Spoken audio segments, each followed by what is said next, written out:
भाई सबसे पहले मैं आप लोगों से बात करने वाला हूं सेल्स ऑफ गुड एक्ट की।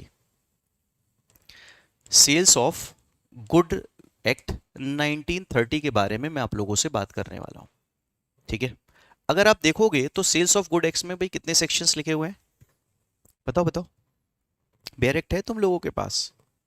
देखने की आदत पड़ो। हाँ हाँ भाई, कितने सेक्शंस हैं जी? 1 से लेकर 66। भाई क्योंकि इसमें 66 सेक्शंस हैं इसलिए हम इसे माइनर लॉ कह रहे हैं। क्योंकि जुडिशरी की तैयारी में आप सब्जेक्ट को दो पार्ट में डिवाइड करते हो, एक माइनर लॉ और एक major law.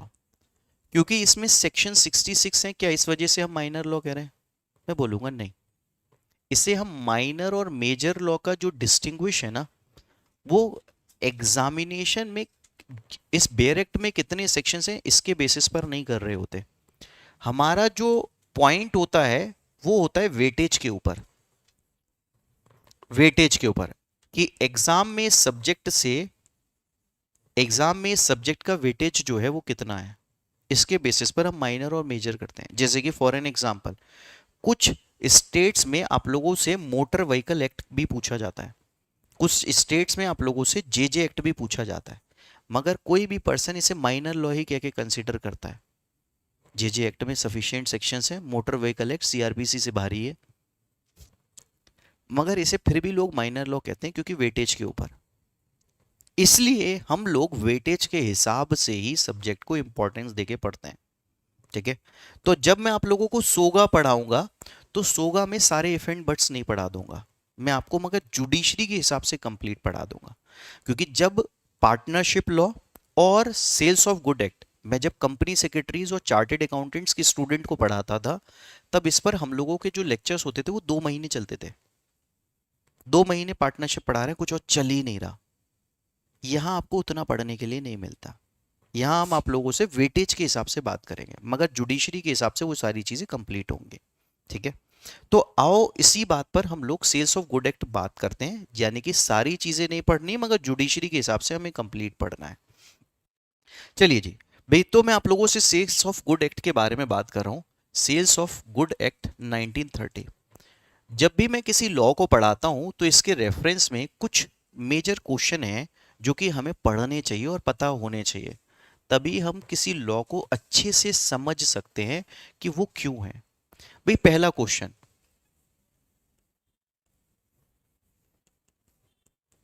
What is the need of this law?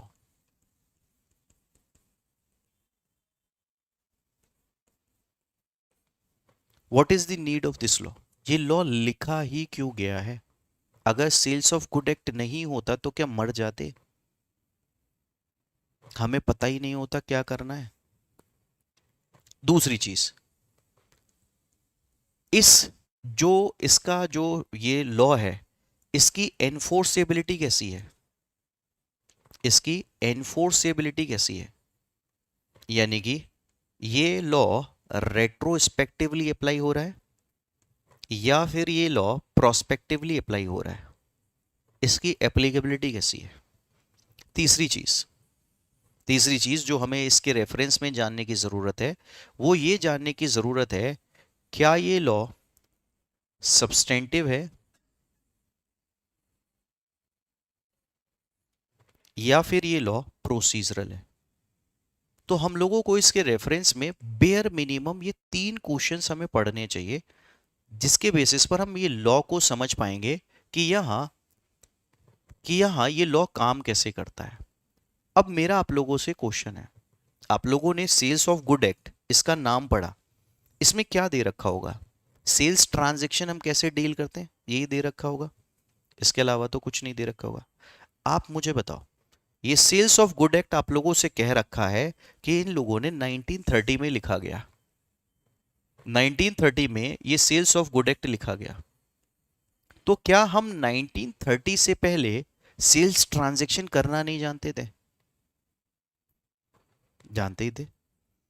जैसे कि कुछ बच्चे मुझसे कह भी देते हैं कि सर 1930 में तो इसे अलग से लिखा गया है, पहले ये जो प्रोविजंस हुआ करते थे ना, वो इंडियन कॉन्ट्रैक्ट एक्ट में 1872 में लिखे हुए हुआ करते थे, जो कि सेक्शन 76 से लेकर 122 तक के प्रोविजंस हैं, यहां ये लिखा हुआ हुआ करता था। तो मैं कहता हूं चलो ठीक है, ऐसे बात कर लेते हैं। तो क्या हम 1872 से पहले यहां सेल्स ट्रांजैक्शन करना नहीं जानते थे? और चलो ठीक है, मान भी लेता हूं आज तक आप लोगों ने सेल्स ऑफ गुड एक्ट नहीं पढ़ा था, तो कहीं ऐसा लगा सेल्स ट्रांजैक्शन करने में मुश्किल आ रही है? अगर पढ़ा होता तो बढ़िया से सेल ट्रांजैक्शन कर पाता। ऐसा कहीं फील हुआ? नहीं। तो फिर इसकी जरूरत कहां है?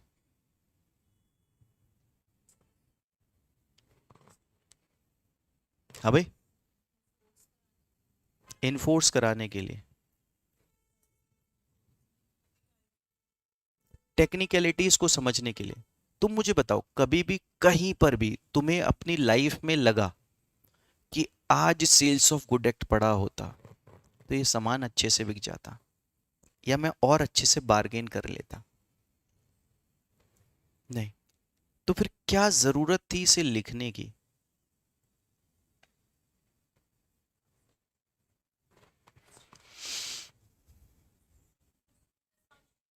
क्या?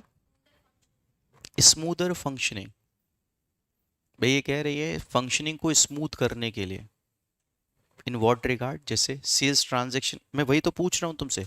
कहीं सेल्स ट्रांजैक्शन करते समय एक पल लगा कि आज अगर सेल्स ऑफ गुड एक्ट पढ़ लिया होता मैंने, तो बस मजे ही आ जाते। आज सरोजनी से ये जीन्स 1000 रुपए की नहीं 500 की खरीद के लेके जाता।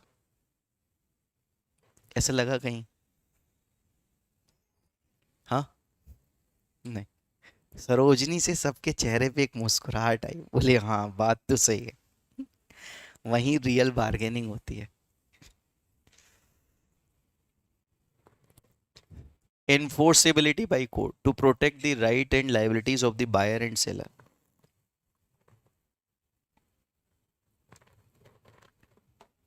आओ जी, एक बार इस बात को समझने की कोशिश करते हैं हम लोग कि सेल्स ऑफ गुड एक्ट लिखा क्यों गया। ठीक है, इसे बेसिक से समझते हैं। देखो, मैं आप लोगों को बताता हूं कि यहाँ लॉ लिखने की शुरुआत पहली बार हुई कहाँ।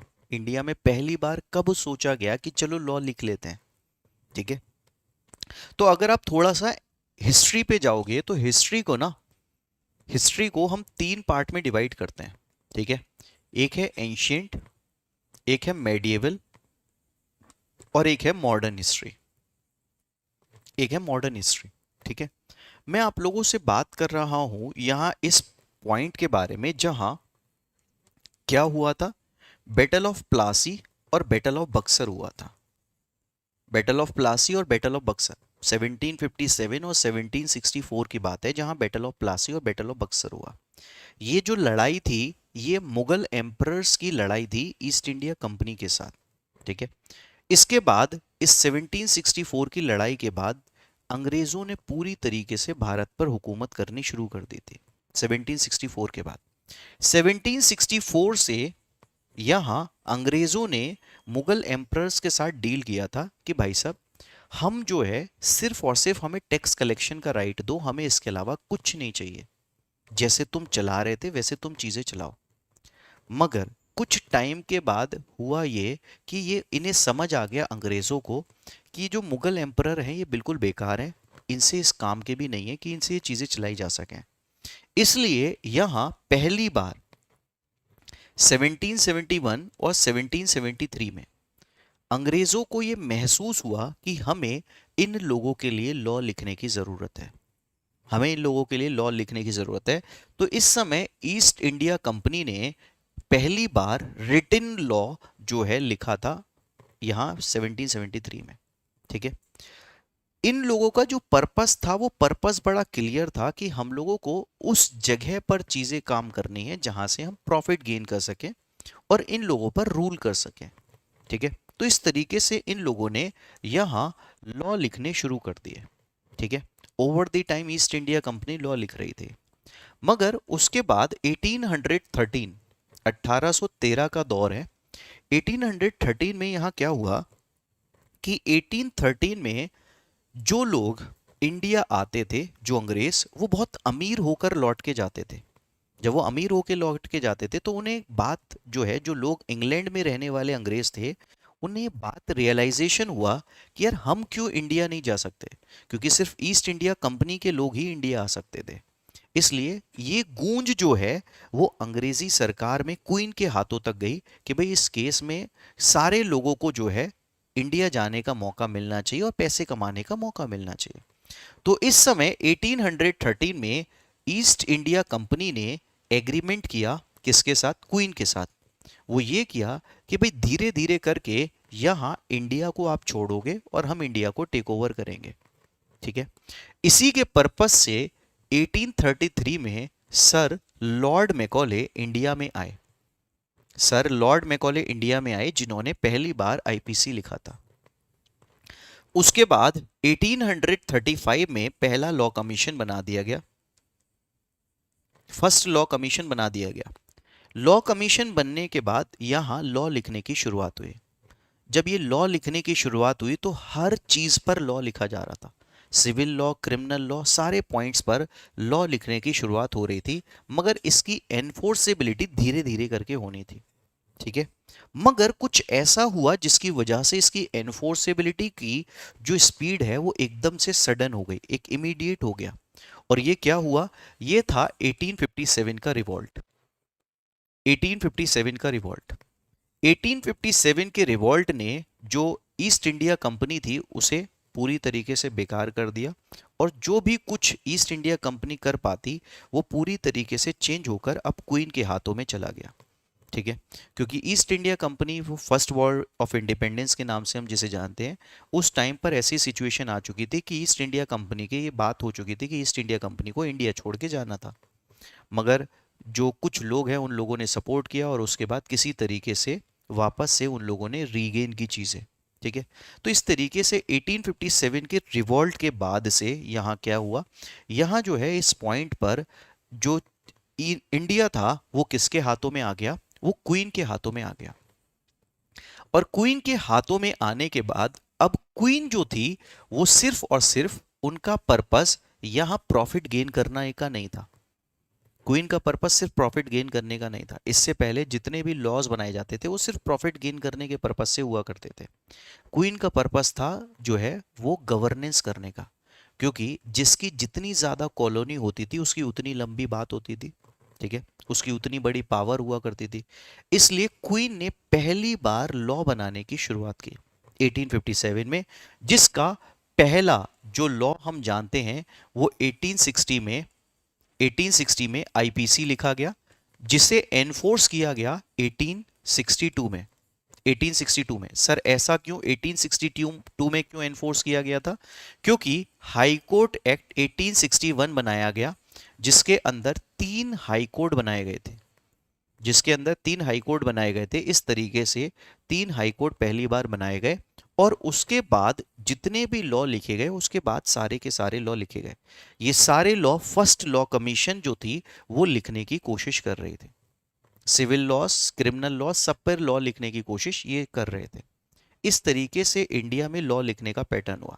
इसलिए अगर आप लोग देखोगे तो आप लोगों को 1860 से पहले का कोई लॉ इंडिया में नजर नहीं आता।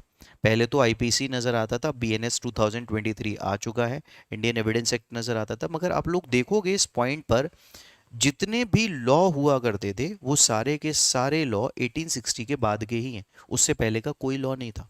उसके पीछे का रीजन क्या है? उससे पहले लॉ कभी भी गवर्नेंस के पर्पस से बनाए नहीं गए। ठीक है। इसलिए यहां 1860 से लॉ बनने शुरू हुए।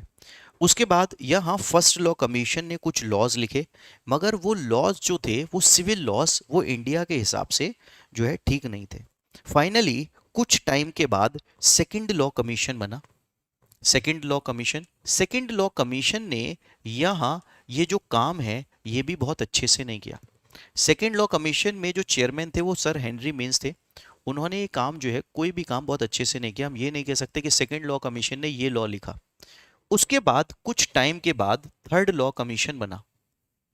थर्ड लॉ कमीशन बना। जब थर्ड लॉ कमीशन बना तो इसके जो चेयरमैन थे वो थे सर जेम्स स्टीफन। इसके जो चेयरमैन थे sir James Stephen. Sir James Stephen ने बहुत सारे लॉज लिखे जैसे कि कौन कौन से लॉज जो है वो सर जेम्स स्टीफन के अंडर में लिखे गए, जैसे कि Indian contract act 1872, Indian contract act 1872 ये इनका काम था।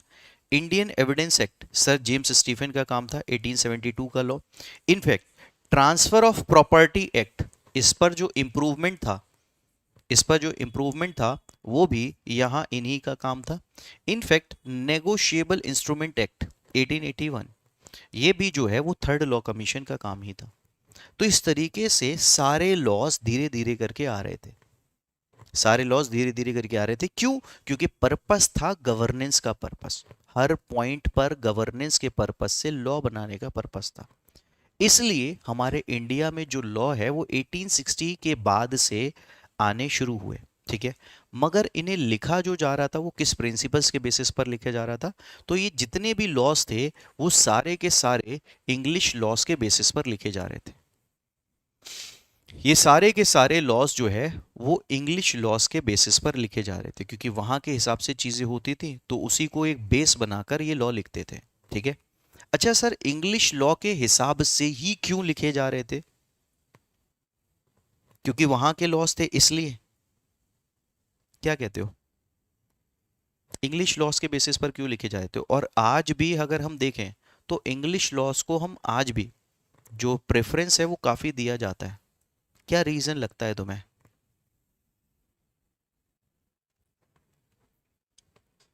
कॉमन लॉ, बिल्कुल, बहुत बढ़िया, इसके लिए वर्ड इस्तेमाल किया जाता है कॉमन लॉ। भाई पहली क्लास है इसलिए आप लोगों को वो हिस्ट्री देना चाहता हूं जिसके बेसिस पर आपका दिमाग खुल जाए कि हम शुरू कहां से कर रहे हैं। ये कॉमन लॉ क्यों कहा जाता है? हाँ, इसे कॉमन लॉ क्यों कहते हैं? सुना है सबने कॉमन लॉ वर्ड? जो इंग्लिश लॉज होते हैं उन्हें कॉमन लॉ कह के हम रेफर करते हैं, क्यों कहते हैं इन्हें कॉमन लॉ?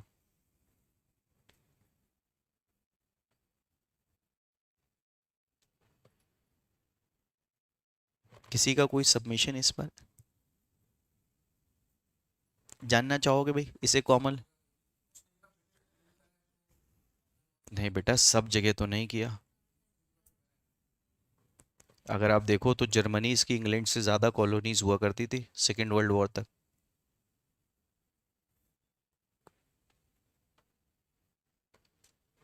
क्यों कहते थे इसे कॉमन लॉ? जानना चाहोगे? जी, देखो जो वहाँ जब हम बात करते हैं ना वेस्टर्न कंट्रीज़ की, तो वेस्टर्न कंट्रीज़ में लॉ बनने की शुरुआत कैसे हुई ये बात करते हैं। इसके रेफरेंस में थोड़ा सा वर्ल्ड हिस्ट्री को आपको पता होना चाहिए। वर्ल्ड हिस्ट्री का रेफरेंस कहता है कि जो वेस्टर्न कंट्रीज़ थे ना उसमें एक रेजोनेंस का पीरियड था। जैसे हमारे यहाँ भी एक रेजोनेंस का पीरियड था, उनके यहाँ भी एक पीरियड था। मतलब वहाँ जो चीज़ें फॉलो की जाती थी वो फॉलो की जाती थी रिलीजियस लॉस के बेसिस पर। मतलब सारी चीज़ें क्रिश्चियनिटी के बेसिस पर वहाँ फॉलो की जाती थी, ठीक है। जो क्रिश्चियनिटी के बेसिस पर चीज़ें फॉलो की जाती थी तो चर्च का एक बहुत बड़ा जो है रोल था गवर्नेंस में। चर्च का बहुत बड़ा रोल हुआ करता था। जब इस तरीके से चर्च का बहुत बड़ा रोल हुआ करता था तो क्या हुआ कि लोगों ने चर्च का विरोध करना स्टार्ट किया। लोगों ने चर्च का विरोध करना स्टार्ट किया। जो लोग चर्च को फॉलो करते थे क्रिश्चियनिटी में उन्हें कहा जाता था कैथोलिक क्रिश्चियंस, ठीक है। मगर कुछ लोगों ने साइंटिफिक थ्योरीज के बेसिस पर इस चर्च का विरोध करना शुरू किया, रिलीजन का विरोध करना शुरू किया। और ये प्रोटेस्ट जो है ना वो बढ़ता चला जा रहा था आग की तरह। इन लोगों को, ये लोग ऐसा नहीं था रिलीजन में विश्वास नहीं रखते थे, मगर ये लोग चर्च के रूल्स से फॉलो नहीं करते थे क्योंकि कहते थे इसमें कोई रीजनिंग नहीं है जो आप चीज़ें कह रहे हो। ऐसे क्रिश्चियन को आज के टाइम में हम जानते हैं प्रोटेस्टेंट्स के नाम से। क्रिश्चियन में दो लोग हो गए ना, कैथोलिक और प्रोटेस्टेंट्स। तो उन लोगों ने क्रिश्चियनिटी को रूल को खत्म करते हुए एक लॉ बनाया कि हम लोग क्रिश्चियनिटी के हिसाब से अब नहीं चलेंगे। हम लोग जो लॉ, हम लोग जो जिंदगी चलेगी हमारी वो चलेगी उस बेसिस पर जहां रीजनिंग हो, जो रीजनिंग हो, जो सुनने के बाद आदमी कह पाए कि एक्चुअल में ये चीजें जो है एग्जिस्ट करती हैं। यहीं से जो कॉन्सेप्ट है वो तीन कॉन्सेप्ट निकल कर आए। फेयर, रीजनेबल और इक्विटी, जस्टिस और गुड कंसाइन। इक्विटी, जस्टिस और गुड कंसाइन यानी कि कोई भी चीज जब तक वो गुड कंसाइन आपकी अंतरात्मा को ये नहीं कह देती यार ये सही है, तब तक आप उसे फॉलो मत करो। और ये लोगों ने खुद मिलकर बनाया कि कौन सी चीज सही लग रही है, कौन सी चीज गलत लग रही है, इसलिए इसे हम कॉमन लॉ के नाम से जानते हैं, रिलीजन के अगेंस्ट, इसलिए इसे हम कॉमन लॉ के रेफरेंस में यूज करते हैं। जबकि हमारे यहाँ अगर हम कहें कि रेजोनेंस का पीरियड कौन सा था, तो हमारे यहाँ रेजोनेंस का जो पीरियड था वो था जहां जो स्लोगन रेस किया गया, गो बैक टू वेदास, वो लोग रिलीजन से अलग चले और हम लोग जो है वो रिलीजन की तरफ चले।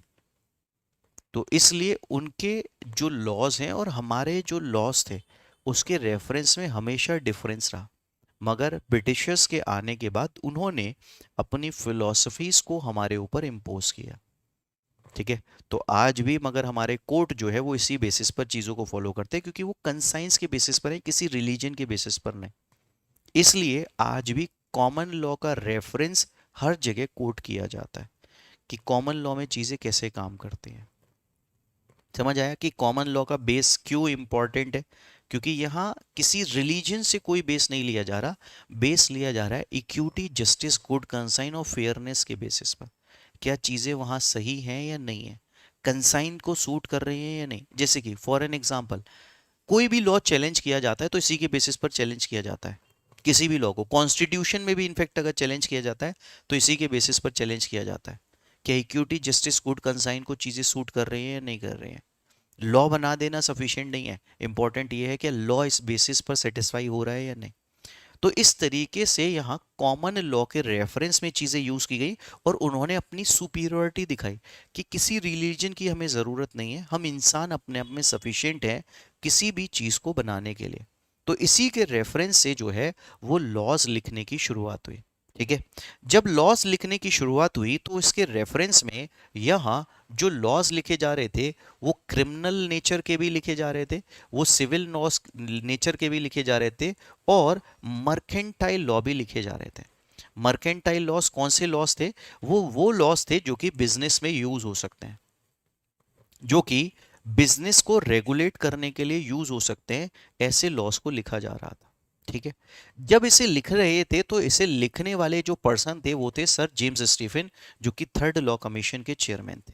ठीक है, तो जब इन्होंने इस लॉ को लिखा तो इन्होंने सबसे पहले इसके रेफरेंस में जिस बेयर एक्ट को आप जानते हो इंडियन कॉन्ट्रैक्ट है, इसमें इन्होंने ना सिर्फ इंडियन कॉन्ट्रैक्ट एक्ट लिखा, इस बेयर एक्ट में ना सिर्फ इन्होंने इंडियन कॉन्ट्रैक्ट एक्ट लिखा बल्कि इन्होंने सेल्स ऑफ गुड एक्ट के प्रोविजंस भी लिखे, सेल्स ऑफ गुड एक्ट के प्रोविजंस भी लिखे। इन्होंने इसमें गारंटी कॉन्ट्रैक्ट के प्रोविजंस भी लिखे, गारंटी कॉन्ट्रैक्ट के प्रोविजंस भी लिखे। इन्होंने इसके रेफरेंस में बेलमेंट के कॉन्ट्रैक्ट के प्रोविजंस भी लिखे, प्लेज के कॉन्ट्रैक्ट के प्रोविजंस भी लिखे, एजेंसी के कॉन्ट्रैक्ट के प्रोविजंस भी लिखे, एजेंसी के कॉन्ट्रैक्ट के प्रोविजंस भी लिखे और इन्होंने पार्टनरशिप के एक्ट के प्रोविजंस भी लिखे। पार्टनरशिप एक्ट के प्रोविजंस भी इन्होंने इसके अंदर लिखे। ठीक है, इस तरीके से इन्होंने इस लॉस को लिखना शुरू किया। ठीक है, उस समय अगर आप सर जेम्स स्टीफन की लेजिस्लेटिव और एग्जीक्यूटिव जो कमेटी हुआ करती थी, जो लॉ पास किया करती थी, आज के टाइम में तो राज्यसभा और लोकसभा है, उस टाइम की अगर डिबेट्स के बारे में लॉ डाइजेस्ट में सर जेम्स स्टीफन के पढ़ोगे तो जेम्स स्टीफन का पॉइंट ऑफ व्यू इस पॉइंट पर यह था कि वो एक्चुअल में इस लॉस के अंदर ये सारी चीजें क्यों इंक्लूड करने की कोशिश कर रहे थे, क्योंकि वो यहां चाहते थे कि वो एक मर्केंटाइल कोड लिखे। वो चाहते थे कि एक मर्केंटाइल कोड लिखा जाए, मगर ये काम पॉसिबल हो नहीं पाया। क्यों नहीं पॉसिबल हो पाया? क्योंकि दो लॉस को वो चाहते थे कि बाद में इसके अंदर इंक्लूड कर दिया जाए। कौन कौन से लॉस थे? वो थे negotiable instrument act, negotiable instrument act और ट्रांसफर ऑफ प्रॉपर्टी एक्ट, जो कि 1881 का और 1882 का लॉ है। इसको भी ये चाहते थे सर जेम्स स्टीफन कि ये मर्केंटाइल कोड के नाम से इसी के अंदर इंक्लूड कर दिया जाए, ठीक है। मगर बाद में लोगों ने रेफरेंस दिया कि भाई देखो ऐसे करके लॉ को पढ़ना मुश्किल हो जाएगा, क्योंकि हर चीज को आप बहुत डिटेल में नहीं बता पाते हो जब कोड बनाते हो, इसलिए इसे एज इट इज रहने दिया जाए, इसे एज इट इज रहने दिया जाए, इसलिए इसे बाद में इंक्लूड नहीं किया गया। मगर over the time situation change हुई, और सिचुएशन चेंज होने के बाद यहां दो जो कॉन्ट्रेक्चुअल नेचर हुआ करते थे, दो जो कॉन्ट्रेक्चुअल नेचर हुआ करते थे, इसे भी इसके अंदर से बाहर निकाल लिया गया। कौन कौन से प्रोविजंस को? एक सेल्स ऑफ गुड एक्ट को और एक जो है पार्टनरशिप को। इन दो चीजों को भी इस लॉ के अंदर से बाहर निकाल लिया गया। आपको सेल्स ऑफ गुड एक्ट के प्रोविजन 1930 के नजर आते हैं और पार्टनरशिप आप लोगों को 1932 का नजर आता है। अब इस पर एक क्वेश्चन बनता है, वो क्वेश्चन ये है कि भाई ये ही दो लॉ क्यों? चाहते तो बेलमेंट एजेंसी प्लेज ये भी तो बाहर निकाल सकते थे, ये ही क्यों सेल्स ऑफ गुड एक्ट और ये जो पार्टनरशिप के प्रोविजंस हैं इन्हीं को क्यों बाहर निकाला जा रहा है?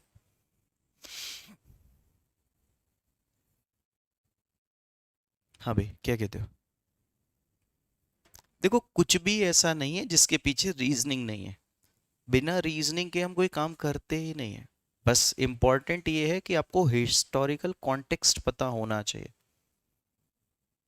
जैसे अगर मैं जुरिस्प्रूडेंस का रेफरेंस आपको दूं, ठीक है, जुरिस्प्रूडेंस आपको बड़ा मुश्किल सा सब्जेक्ट और बेकार सा सब्जेक्ट लगता हुआ क्या पढ़ रहे हैं इसमें, मगर मैं बोलूंगा अगर आप जुरिस्प्रूडेंस को ना इस कॉन्टेक्स्ट में पढ़ो कि कौन सा जूरिस्ट कब पैदा हुआ था, किस देश में पैदा हुआ था, और उस समय की सोशल सरकमस्टांसेस क्या थी, और वो किस फिलॉसफी को सपोर्ट करता था, तो आपको समझ आएगा एक्चुअल में जुरिस्प्रूडेंस बहुत इंपॉर्टेंट है। मगर फिर वही वाली बात, ये करने के लिए वर्ल्ड हिस्ट्री क्लियर होना बड़ी ज़रूरी है, डिटेल में पढ़ी होनी ज़रूरी है, तब कर पाओगे।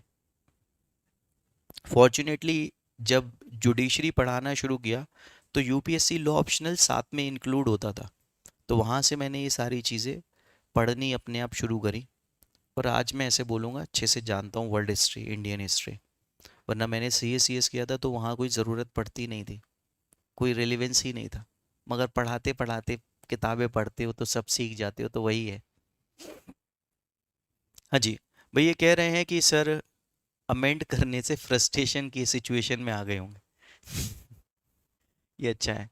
वार between natural law and positive law, more cases are emerging those days related to सोगा and partnership, not complete on two subject. भाई ये कह रही हैं क्योंकि उस समय जो है जो सोगा और पार्टनरशिप से जो है वो काफ़ी सारे केसेस जो है वो निकल कर आ रहे थे, इसलिए ऐसा करने की कोशिश की जा रही थी।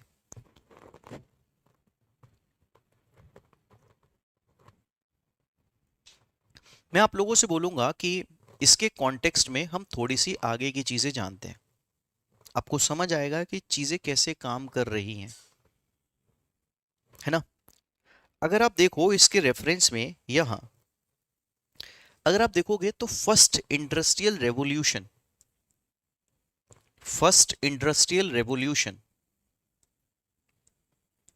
ये कब आया था?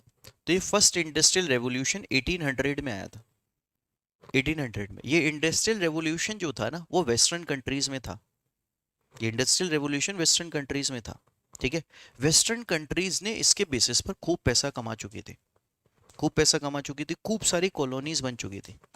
उसके बाद यहाँ ये कॉलोनीज की भीड़ इकट्ठी करने के चक्कर में, किसके पास ज्यादा कॉलोनीज होगी वो ज्यादा पावरफुल होगा, इस तरीके से कॉलोनीज की भीड़ जो है ना वो इकट्ठी की जा रही थी। वहीं 1914 से लेकर 1918 के बीच में यहाँ रेवोल्यूशन भी तेज था, इंडिया में, इंडिया में रेवोल्यूशन भी तेज था, मगर इकोनॉमी भी साथ में बहुत तेजी से ग्रो हो रही थी, इकोनॉमी भी बहुत तेजी से ग्रो हो रही थी। मगर फर्स्ट वर्ल्ड वॉर की सिचुएशन ने चीजें बदल दी, फर्स्ट वर्ल्ड वॉर की सिचुएशन ने चीजें बदल दी और कुछ मेजर पावर्स आपस में टकरा गए थे। कुछ मेजर पावर्स आपस में टकरा गई थी। तो जब मेजर पावर्स आपस में टकरा गई थी तो उन्हें समझ आया कि बिजनेस को ना डाइवर्ट करके फैलाना अच्छा है, बिजनेस को डाइवर्ट करके फैलाना अच्छा है, ना कि हम सारी चीजें कंसंट्रेट करने की कोशिश करें अपने पास, अपने यहाँ। क्योंकि अगर हमला हो गया तो हमें चीजें, सिचुएशन झेलनी भारी पड़ जाती है। इसलिए बेहतर है हर जगह डाइवर्जन करें बिजनेस का, हर जगह बिजनेस ग्रो करें। इससे पहले वो क्या करते थे, जो कुछ इंडिया से पैदा हो रहा है सब इंग्लैंड, जो कुछ पैदा हो रहा है सब इंग्लैंड। बोले नहीं काम चलेगा, बोले जरूरी है कि डाइवर्जन ऑफ बिजनेस किया जाए। पैसा कमाना है तो वहां से कमा लो जहां से कमाया जा सकता है, यहाँ की इकट्ठा करके लेकर आओ। इसी के रेफरेंस में उन्हें ये समझ आने लगा था कि हमें जो बिजनेस है इसको एक्सप्लोर करना पड़ेगा अपनी कॉलोनीज के अंदर। तो बिजनेस करने का एनवायरमेंट जब भी दिखाना होता है गवर्नमेंट को कि इस कंट्री में जाओ, बेस्ट बिजनेस पॉलिसीज हैं, है ना। पहले एक वो रिलीज होता था ना, इकोनॉमिक्स बिजनेस इंडेक्स, है ना, रिलीज होता था। अब तो खैर बंद हो गया क्योंकि उसमें ये कहा जाने लगा कि बहुत घपला हो रहा है, इसलिए बंद हो गया। ठीक है, ईज ऑफ डूइंग बिजनेस का इंडेक्स हुआ करता था, इंडिया अच्छी रैंकिंग भी उसमें गेन कर रहा था। तो वो जो हम दिखाने की कोशिश करते हैं वो किसके बेसिस पर दिखाने की कोशिश करते हैं, वो हम दिखाने की कोशिश करते हैं कि वहाँ के लॉस कैसे हैं, बिजनेस करना कितना आसान है, गवर्नमेंट बिजनेस को कितना सपोर्ट करने के लिए तैयार है, बिजनेस गवर्नमेंट गवर्नमेंट बिजनेस को सपोर्ट करने के लिए कितना तैयार है। अब गवर्नमेंट बिजनेस को कैसे सपोर्ट करेगी, ऐसा तो है नहीं तुम दुकान पे खड़े हो, मोदी जी बराबर में आके खड़े हो गए, लाओ पैसे मैं काट लेता हूँ, ऐसे तो पॉसिबल है नहीं कि ऐसे करके खड़े होके बिजनेस में सपोर्ट करेगी गवर्नमेंट। बोले आज कह दिया उनसे, बोले निर्मला सीतारमन से, तुम चले जाना उसकी दुकान पे, तुम पैसे काटना, अच्छा नहीं लगेगा।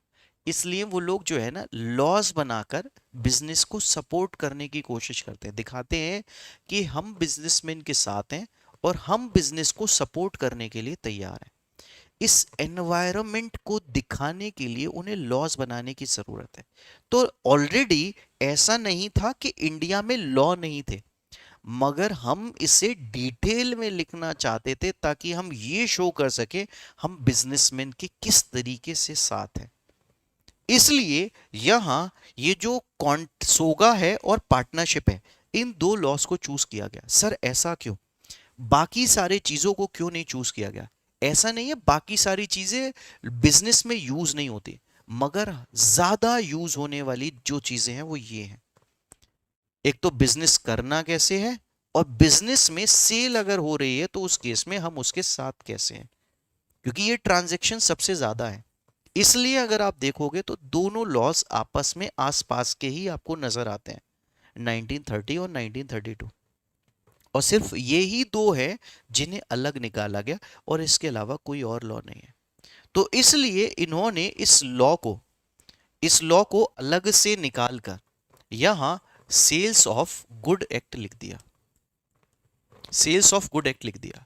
तो इसके रेफरेंस में जब इन्होंने इस लॉ को अलग से लिखा तो ऑलमोस्ट प्रोविजन तो वहां से कॉपी किए गए, पर चीजें डिटेल में लिखने की कोशिश की।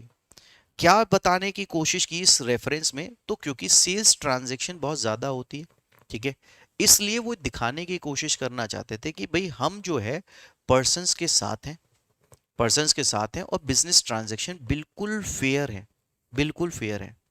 तो इस तरीके से इन्होंने इस ट्रांजैक्शन को शो करने की कोशिश की है, ठीक है। अगर आप इस रेफरेंस में सेल्स ट्रांजैक्शन को देखोगे तो ऐसा नहीं है कि लॉ नहीं होता था तो हम सेल्स करना जानते नहीं थे, मगर इस ट्रांजैक्शन को सपोर्ट करने के लिए हम लॉ लिखना चाहते थे। तो यहां इस सेल्स ट्रांजैक्शन में यहां एक तरफ बेचने वाला पर्सन हो गया, एक तरफ खरीदने वाला पर्सन हो गया, एक तरफ सेलर हो गया, एक तरफ बायर हो गया। इस समय यहां बायर जो है वो सेलर को गुड्स देगा, बायर जो है वो सेलर को गुड्स देगा, और सेलर जो है वो इसके बदले इस बायर को प्राइस पे करेगा, इस चीज के बदले ये प्राइस पे करेगा। इस तरीके से सेल्स ट्रांजैक्शन हो रही थी। अब गवर्नमेंट इसमें दिखाना चाहती थी कि हम तुम्हारे सपोर्ट में हैं। सर सपोर्ट कैसे दिखाना था? ब्रिटिशर्स जो थे वो इंडिया आते, आने के बाद परचेज करते, चीजों को बनाते और यहाँ सेल करते। ठीक है, तो इसके रेफरेंस में वो ये काम करने वाले थे। तो इसके रेफरेंस में जो लॉ लिखा जाना था, तो इन्होंने इस ट्रांजैक्शन को फेयर बनाने के लिए लॉ लिखने की शुरुआत की। तो लॉ लिखने की शुरुआत करने के लिए इस चीजों को इलेबोरेट वे में लिखना था। भाई सबसे पहले यहां बताने की जरूरत थी कि सेल किसे माना जाएगा, सेल जो है वो किसे माना जाएगा, पहली चीज। दूसरी चीज, यहां कौन सा पर्सन बायर है, कौन सा पर्सन सेलर है, कौन सा पर्सन बायर है, कौन सा पर्सन सेलर है। किस चीज को आप बोलोगे कि प्राइस पे किया जा रहा है, किस चीज को आप बोलोगे प्राइस पे किया जा रहा है। क्या चीज आप बोलोगे कि यहां गुड्स है, क्या चीज आप बोलोगे गुड्स है। ठीक है, उसके बाद यहां इसमें जो चीजें डील कर रहे हैं, ये जो बायर और सेलर हैं, इनके एक दूसरे की तरफ फेयरनेस शो करने की वजह से यहां उनके राइट क्या है और उनकी ड्यूटीज क्या है। भाई बहुत सारी जगह होता है ना, आप सपोज करो कोई चीज लेकर आए, लिख दिया उसने बिका हुआ माल वापस नहीं होगा। आप देख के लेकर आए, बोले इसमें तो कुछ पहनने लायक ही नहीं है, बोला मैंने तो लिखा हुआ है कि बिका हुआ माल वापस नहीं होगा। तो क्या इस तरीके से उसे जाने दे, छोड़ दे? तो ये तो ट्रांजैक्शन फेयर नहीं रह गई ना। इसलिए हर चीज को डिटेल वे में लिखने के लिए इन्होंने इस चीज को लिखा। ठीक है, और इन्होंने फोकस किया। ऐसा नहीं है इन्होंने जो ये ट्रांजैक्शन हो रही है इसके रेफरेंस में ओरल ट्रांजैक्शन को एक्सक्लूड कर दिया, ऐसा नहीं है। इन्होंने ओरल ट्रांजैक्शन को तो इंक्लूड किया, मगर साथ में जो राइटिंग में ट्रांजैक्शन हो रही है उसे भी इंक्लूड किया। ठीक है, इसे इंक्लूड करने के बाद ये कहते हैं देखो, हम किसी पर्सन से, अगर कोई पर्सन, दो लोग आपस में फेयर डीलिंग करना चाहते हैं ना, तो हम उनके बीच में नहीं आएंगे, हम उनके बीच में नहीं आएंगे। मगर ऐसा नहीं है कि कोई पर्सन दूसरे के साथ अनफेयर कर रहा है तो हम उसमें बीच में नहीं आएंगे। बोले अगर सपोज करो मैं आपस में किसी चीज को लिख लूं, तो बोले कुछ भी अनफेयर कर सकता हूं, बोले नहीं ऐसा नहीं करेंगे। यहां इस केस में इसलिए आप लोगों को इसके पॉइंट पर कुछ चीजें एडिशन में मिलेंगी। ये है कंडीशन और एक है वारंटी, कंडीशन और वारंटी। वैसे तो अगर आप कोई प्रोडक्ट परचेज करके लेकर आते हो तो उसमें कंडीशन और वारंटी होती है। ठीक है, कि भाई 1 साल की कंडीशन दे रहे हैं कि खराब हो गया तो वापस हो जाएगा। ठीक है, अगर उसके बाद वारंटी दे दी कि भाई अगर खराब हो गया तो उसके बाद रिपेयर हो जाएगा, ऐसे ही वारंटी दे रहे हैं। मगर सपोज करो उसने कंडीशन और वारंटी नहीं दी, तो क्या उस एग्रीमेंट में कंडीशन और वारंटी होती है या नहीं। जैसे कि फॉर एन एग्जांपल, आपने लिपस्टिक परचेज की, ठीक है, लिपस्टिक परचेज की किसी अमेजन की किसी साइट से, और आपको पता चला कि उसे लगाने के बाद लिप्स पर एलर्जी हो रही है, लिप्स पर एलर्जी हो रही है, तो क्या उसने गारंटी नहीं दी थी कि वो लिपस्टिक वापस करेगा, तो क्या आपको वो लिपस्टिक वापस करने का अधिकार होना चाहिए या नहीं, होना चाहिए ना। वो कहता है बोला मैंने तो अपने रिटन कॉन्ट्रैक्ट में लिख दिया था कि वापस नहीं होगा, तो क्या उसके लिखने से बात खत्म हो जाएगी? वो तो अनफेयर डील कर रहा है ना। भाई जैसे कि आपने कोई कपड़ा खरीद के पहना, कपड़ा खरीद के पहना, पता चला पहनने के बाद एलर्जी हो गई, उसने लिख रखा है कि भाई साहब लिखा हुआ माल, बिका हुआ माल वापस नहीं होगा, तो क्या अब वो वापस नहीं करेगा? अब उससे कहोगे नहीं ये क्या दे दिया भाई। तो ऐसी चीजें, ऐसा नहीं है कि कॉन्ट्रैक्ट में कंडीशन और वारंटी क्या होनी चाहिए कि भाई अगर वॉशिंग मशीन बेच रहे हो तो कैसे काम करनी चाहिए, ये नहीं है इसका पर्पस। यहां लॉ का पर्पस ये है कि कुछ चीजें पर्सन ने लिख दी, तो इसका मतलब ये नहीं है कि उसे अनफेयर करने का चांस हमने दे दिया।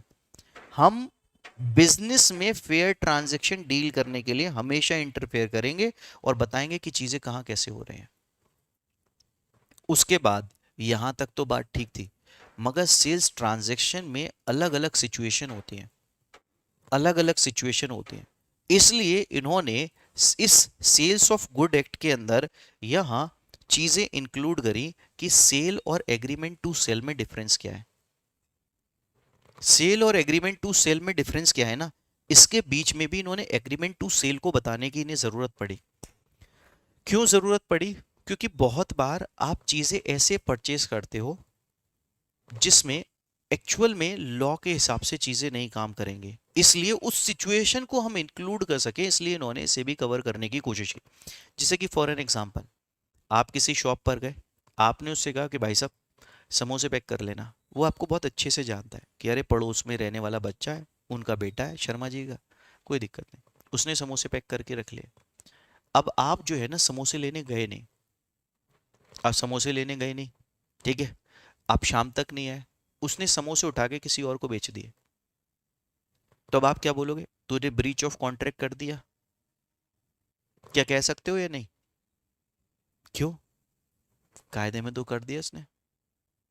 और सपोज करो उसने तुम्हें पैसे, तुमने उसे पैसे भी दे गए थे, अब कर दिया। और सपोज करो तुम उसके बाद जो है माल लेने के लिए आए नहीं, क्या? वो कह रहे पेरिशेबल गुड्स है, एक दिन में समोसा खराब नहीं होता, गर्म ही खाएगा क्या? चलो, समोसे की जगह और एग्जांपल लेते हैं भाई, जैसे कि फॉर एन एग्जांपल तुम किसी शॉप पर गए मुखर्जी नगर में, तुम अच्छे नेता बन गए, प्रोटेस्ट में तुमने पार्टिसिपेट किया, लोगों की जान पहचान में आ गए, लोग तुम्हें पहचानने लगे, तुमने कहने लगे कि भाई इसे ये चीज़ दे देना, इसे ये चीज़ दे देना, लोग तुम्हारे नाम पर एक्ट भी करने लगे। तुम किसी टेबल वाले की दुकान पर गए टेबल परचेस करने के लिए, तुमने उससे कहा भैया टेबल दे देना, उसने कहा ठीक है भैया टेबल ले लेना। अब उस केस में तुमने उसे पैसे दे दिए, पैसे दे दिए, उसके बाद तुमने कहा कि भाई साहब जो है मैं लौट के आता हूँ, टेबल जो है लौट के आके उठा लूंगा। अब उसके बाद क्या हुआ कि टेबल जो है ना शॉप पर रखी हुई थी, उसने आपने कहा यहाँ बाहर निकाल के रख देना, बाहर निकाल के रख देना, आपने टेबल चेक कर ली, सब काम कर लिया, बोले लौटते मैं सामान उठाऊंगा तब ले जाऊंगा। मगर आप सामान उठाने के बाद टेबल उठाना भूल गए, वो टेबल वहीं पड़ी रही, बारिश पड़ गई, बारिश में वो टेबल जो है भीग के खराब हो गई। अब आप उससे ये कह सकते हो कि टेबल दूसरी दे?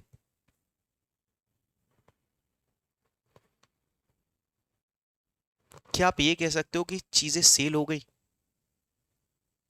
क्या सेल हो गई थी यहाँ? क्या सेल हो गई थी? देखो अगर फेयर ट्रांजैक्शन है कि इस हाथ ले दूसरी हाथ दे तो बात ही खत्म हो गई, वहां तो सेलर और बायर की ड्यूटीज हो गई। मगर जहां ट्रांजैक्शन हम लोग ऐसी करते हैं, इन्वॉल्व होते हैं, तो किस टाइम पर बोला जाए कि सेल कंप्लीट हो गई?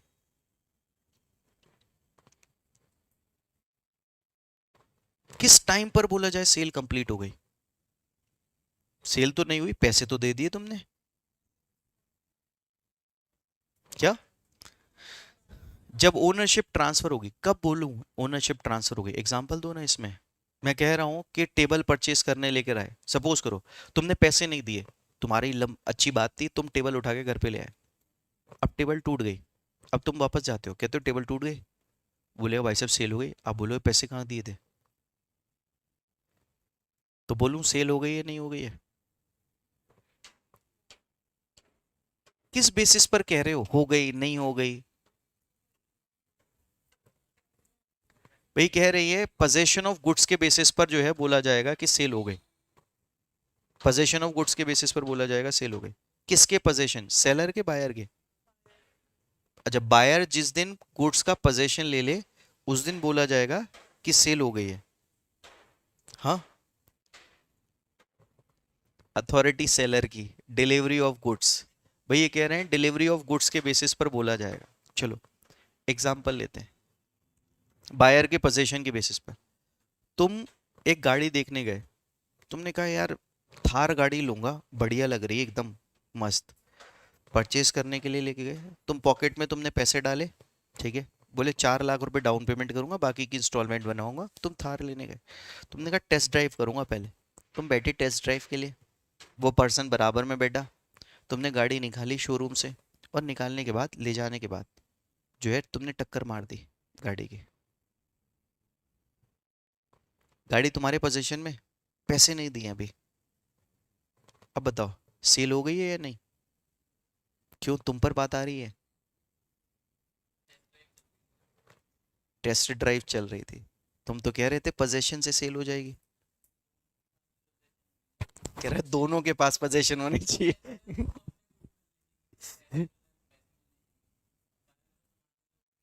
भाई कह रहा है कंसिडरेशन नहीं दिया।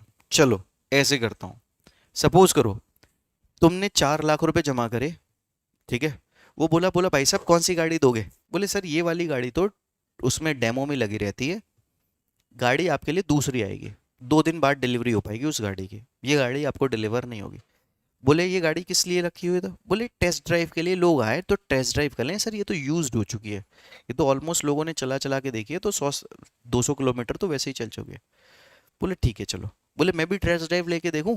बोले हाँ बैठो। अब बैठे, आपने ले जाकर गाड़ी ठोक दी। अब बताओ।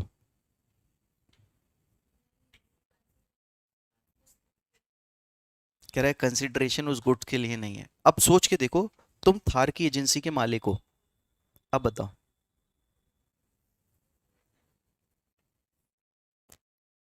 अब सेल हो गई है नहीं? नुकसान झेल लोगे? हाँ, गाड़ी का इंश्योरेंस तो होगा नहीं क्योंकि एजेंसी पे खड़ी है। तुम नुकसान झेल लोगे, उठा लोगे?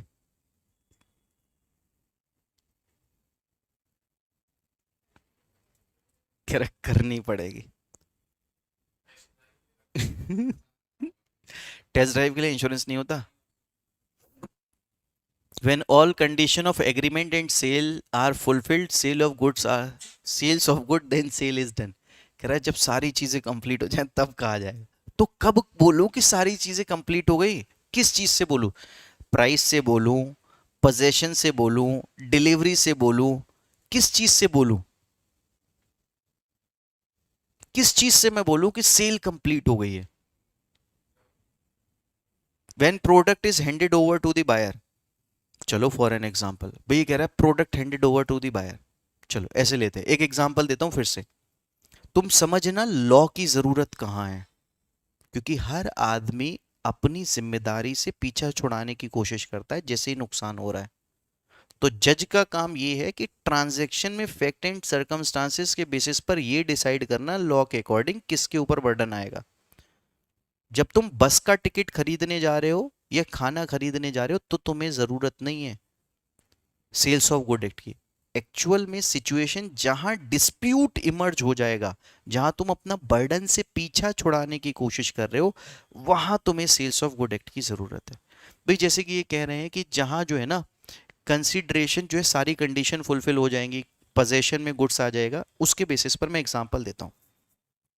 सपोज करो फॉर एन एग्जांपल, तुम टीवी लेने के लिए गए, ठीक है। तुम्हें टीवी पसंद आया सोनी का ब्रेवियो, तुम उसके लिए 70,000 रुपये दे के आए। मुझे पता नहीं, बस अंदाजा बता रहा हूँ, हो सकता है 70 से ज़्यादा का हो। तुम 70,000 रुपये दे के आ गए। तुमने कहा ठीक है, बोले घर पहुंचवा देना। उसने कहा ठीक है भाई साहब मैं पहुंचवा दूंगा, ठीक है।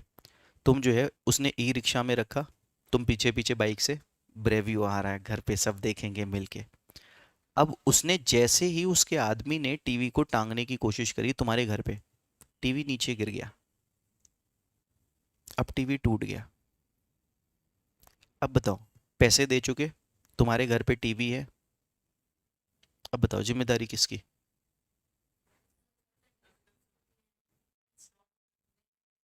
मैं कह रहा हूं पूरे पैसे देकर आए हो तुम। क्या इंस्टॉलमेंट्स तक? क्या पूरे पैसे दे के लेकर आए हो? अच्छा टीवी की इंस्टॉलेशन तक रहेगी? भाई ये कह रहे हैं कि इंस्टॉलेशन तक रहेगी। जी बिल्कुल, भाई ये कह रहे हैं विद और विदाउट इंस्टॉलेशन होता है, इसके बेसिस पर जो है वो टीवी की जिम्मेदारी होगी। इंस्टॉलेशन के चार्जेस अलग दिए जाते हैं, पता है ना आपको, है ना। आप इंस्टॉलेशन के चार्जेस जो है वो अपने आप लेना चाहते हो कि मैं कर लूंगा, टांगना ही तो है टीवी, क्यों 1,000 रुपये एडिशनल दूं? अब बताओ, अब आपकी हो जाएगी। आप जाके, अभी घर पे टीवी ऑन नहीं हुआ, तुम बताओ 70,000 रुपये की जिम्मेदारी ले लोगे अपने ऊपर, या ये बोलोगे टीवी खराब दिया, टूटा हुआ दिया? क्या बोलोगे जाके? ईमानदारी से बताना बिल्कुल, क्या सोचोगे कि बर्डन मेरे ऊपर आ जाए, 70,000 ही तो है भुगत लूंगा, या फिर ये बोलोगे ये दुकान वाले ने कुछ गड़बड़ की है? और ये कैसे मान लो कि अभी गिरा था, मैंने तो चला के थोड़ी देखा, क्या पता वहां भी पहले गिर रखा हो, टूटा हुआ हो। क्या पता रास्ते में गड्ढे में कहीं झटका लग गया, उसकी वजह से टूटा हो, उसकी वजह से नहीं चल रहा है, मैं कैसे जिम्मेदारी ले लूं? बताओ, कोई भी आदमी अपने ऊपर जिम्मेदारी लेने के लिए तैयार होगा? ईमानदारी से बताना तुम। कहोगे नहीं 70 हैं, कोई बात नहीं मैं ले लेता हूँ। नहीं। इसलिए एग्जैक्टली सेल कब कंप्लीट होती है, हमें ये जानने की जरूरत है। और ये हमें सिर्फ और सिर्फ लीगल सर्टेनिटी के पॉइंट पर जानने की जरूरत है। इसलिए हमें सेल्स ऑफ गुड एक्ट की जरूरत पड़ती है। ऐसा नहीं है इससे पहले हमने चीजें खरीदी बेची नहीं थी, या लॉ पढ़े बिना हम खरीद बेच नहीं सकते।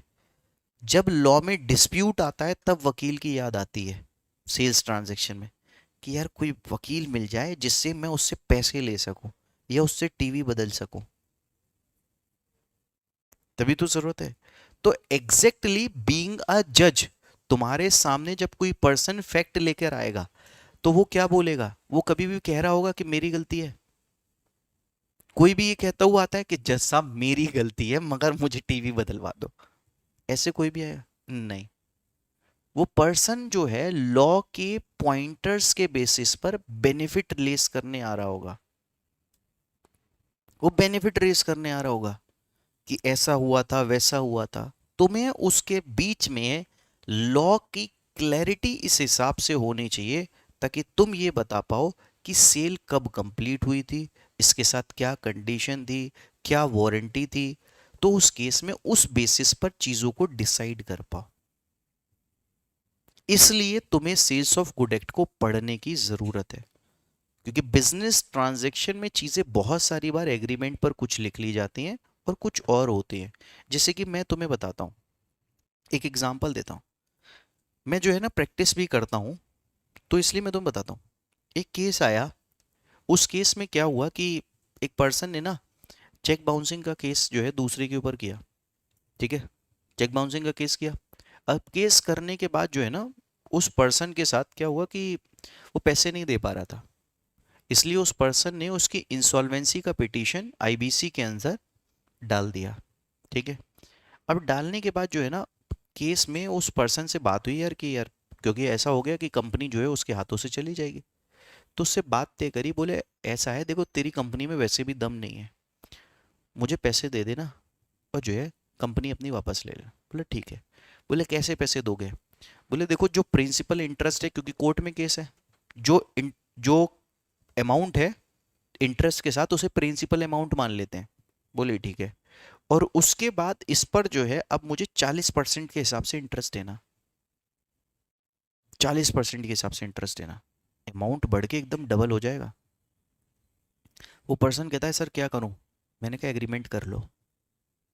कहता है सर बहुत भारी पड़ेगा। मैंने कोई दिक्कत नहीं, कर लो। एग्रीमेंट कर लिया। कुछ दिन इंस्टॉलमेंट दी जब तक उसने आईबीसी का पिटीशन विड्रॉ नहीं कर लिया।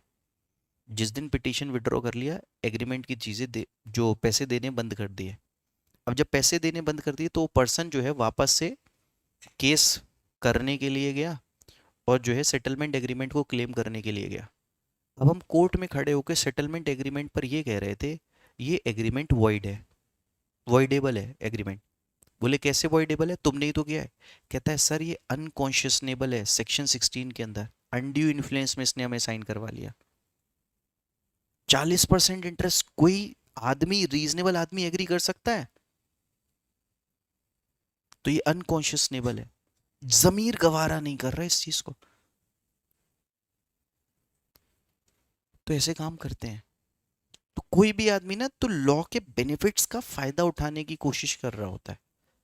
तो फायदा कहाँ छुपा है, नुकसान कहाँ छुपा है, किस चीज को कैसे क्लेम कर सकते हो। बीइंग अ जज तुम्हें कैसे क्लैरिटी से पता होना चाहिए कि ये चीज यहां ऐसे है और ये लॉ में ये लिखा है। तो सेटल्ड प्रपोजिशन ऑफ लॉ और सेल्स ट्रांजैक्शन में जितनी डिटेल तुम्हें पता होगी क्लैरिटी के साथ, तब तुम रिलेट कर पाओगे कि सेल कब कंप्लीट हो रही है, एग्रीमेंट टू सेल क्या है। इसलिए आप लोगों को ये सारा लॉ इसी पर बेस्ड मिलेगा। एक बार मैं आप लोगों को इंडेक्स में दिखाता हूं कि किस तरीके से यहां जो हम बात कर रहे हैं, क्या लॉ में भी एक्चुअल में वही चीजें दे रखी हैं या नहीं। एक बार बोलूंगा, एक बार बेयर एक्ट का इंडेक्स खोल के देखो आप लोग।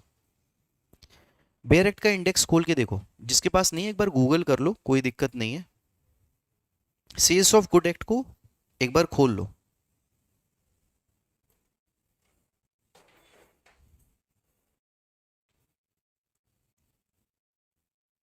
हाँ जी।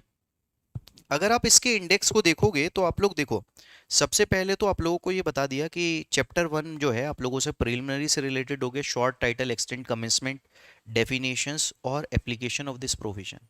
यहाँ आप लोगों को अगर डेफिनेशन देखोगे ना, तो सारी डेफिनेशन जो मैंने आपको बताया, सेलर, बायर, गुड्स, ये सारी डेफिनेशंस आपको यहाँ नजर आएंगी। ठीक है। उसके बाद यहाँ आप लोगों से सेक्शन 3 में लिखा हुआ मिलेगा, जो वर्ड्स यहाँ डिफाइन नहीं है उसका मीनिंग हम इंडियन कॉन्ट्रैक्ट एक्ट से लेंगे, तो यानी कि इंडियन कॉन्ट्रैक्ट एक्ट का रेफरेंस आज भी रहेगा। उसके बाद देखो सेक्शन 4 में ना सिर्फ इन्होंने सेल नहीं बताया, इन्होंने एक ही सेक्शन के अंदर दोनों चीजें बताई, सेल भी और एग्रीमेंट टू सेल भी।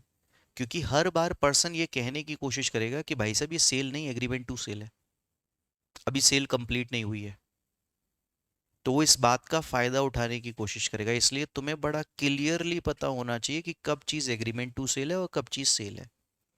उसके बाद सेल कैसे करी जाएगी, contract of sale how made, contract of sale how made. उसके बाद सब्जेक्ट मैटर ऑफ सेल जो है उसके बारे में बात करें, एग्जिस्टिंग है, फ्यूचर है, पेरिशेबल है, सेल से पहले क्या हुआ, एग्रीमेंट टू सेल से पहले क्या हुआ। तो ये एक तरीके से कोई पर्सन डिफेंस के तौर पर यूज कर रहा होगा, अपने अपने डिफेंस के तौर पर यूज कर रहा होगा कि एक्चुअल में सेल हुई नहीं थी, नुकसान हो गया, एग्रीमेंट टू सेल था। ठीक है। और कभी कभी सेलर यूज कर रहा होगा कि एग्रीमेंट टू सेल नहीं थी, सेल थी, अगर गुड्स खराब हो गए, वॉइड हो गई, वॉइडेबल हो गई। तो हर पर्सन लॉ को अपने अकॉर्डिंग यूज करने की कोशिश करता है, इसलिए लॉ बड़ा प्रिसाइजली लिखता है हर चीज को कि कब एग्जिस्टिंग है, कब फ्यूचर है। ठीक है। तो इसके रेफरेंस में आप लोगों को ये गुड्स इसलिए मिलता है। फिर लिखा है असर्टेनमेंट ऑफ प्राइस, प्राइस को कैसे असर्टेन करेंगे। ठीक है। Agreement to sell at valuation, भाई जैसे कि कोई गुड्स है जिसकी कोई वैल्यू डिटरमाइन नहीं हुई, बोले दे दियो पैसे, बोले ठीक है दे दूंगा। उसके बाद पता चला वो बाद में जो है 1 लाख रुपए की जगह 10,000 रुपए दे रहा है, बोले तूने तो कहा दे दियो। तो उस केस में कैसे पता चले, है ना। तो इससे रिलेटेड जो है वो agreement to sell at valuation. उसके बाद कंडीशन एंड वारंटीज, ये कंडीशन एंड वारंटीज आप लोगों से बात करते हैं उस रेफरेंसेस में जहां कोई पर्सन गुड्स को सेल कर रहा है, तो कम से कम एटलीस्ट खरीदने वाले के पास ये चीजें तो होनी ही चाहिए उस गुड्स में, ये चीजें तो होनी ही चाहिए।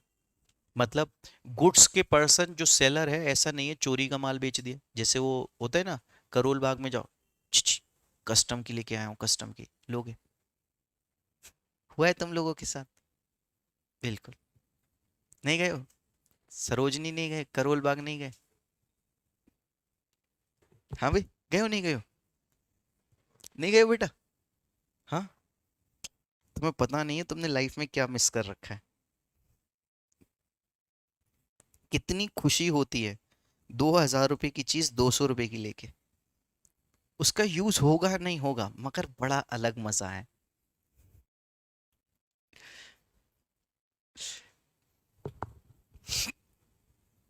हाँ जी। उसके बाद देखो ये लिखा है सेल बाई सैंपल। बहुत सारे लोग होते हैं, जैसे कि मैं बता रहा हूँ, आया बोला देखो ये जो है एयरपॉड एप्पल के मार्केट में 5,000 के, मैं सिर्फ 500 रुपये में दे दूंगा, दिखाया और पता चला बाद में वो काम ही नहीं कर रहे। सेल बाई सैंपल दिखा के गुड्स बेच रहा है मगर कुछ और ही बेच दिया, तो ऐसे केस में तुम्हारे पास कोई राइट नहीं होगा। मतलब मान लो तुम्हारा कट गया है, तो ऐसा नहीं होना चाहिए।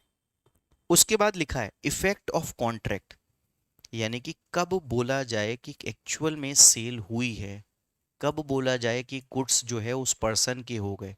तो इसके रिगार्डिंग आप लोगों को लिखा है transfer of property as between the seller, कब बोला जाएगा इसके रिगार्डिंग आप लोगों को ये सेक्शंस पढ़ाए जाते हैं। फिर उसके बाद कॉन्ट्रैक्ट को कैसे परफॉर्म करना है, और देखो सेलर और जो बायर्स के राइट हैं उसके बारे में डिटेल नहीं है, सारी डिटेल जो है ना वो आप लोगों से बात करी जा रही है, कॉन्ट्रैक्ट ऑफ सेल कब पूरा हो रहा है, उसके साथ क्या कंडीशन अटैच है, क्या वारंटी अटैच है, सारे पूरा पॉइंट आधा डायरेक्ट इसी पे बेस्ड है। और छोटे से पॉइंटर्स हैं जो कि सेल से रिलेटेड है, बायर्स और सेलर की ड्यूटीज से रिलेटेड है। ठीक है, तो इस तरीके से आप लोगों को ये चीजें बताई जा रही है। Feeling like visited DL sir place Sarojini and Karol Bagh, जहां अमीर फील हो जाएगा। हाँ बिल्कुल बिल्कुल, मैं बोलूंगा जाने के बाद लगता है कि ठीक है मैं भी परचेस कर सकता हूँ। चलो खैर, तो ये मैंने आप लोगों को एक बार बेरेक्ट का इंडेक्स दिखाया, बाकी हम सारी चीज़ें डिटेल में बात करेंगे। बस पर्पस ये था आज की क्लास का, ताकि आप लोगों को पता चले कि ओवरऑल चीज़ें लिखी हुई क्या है और हमें इस लॉ की ज़रूरत कहाँ है, जिसे हमें पढ़ने की ज़रूरत है। भाई क्लियर हो रही है बात? चलिए, बाकी सारी चीज़ें हम लोग नेक्स्ट क्लास में कवर करेंगे। फिलहाल आज के लिए इतना ही करते हैं। Thank you very much guys, thank you.